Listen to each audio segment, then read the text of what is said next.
Magandang araw sa inyong lahat.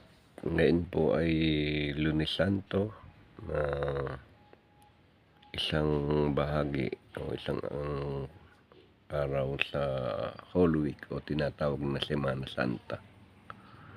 Sa panahon pong ito ay nagaganap ang mga pagninilay at iba-ibang aktibidad sa simbahang Katoliko.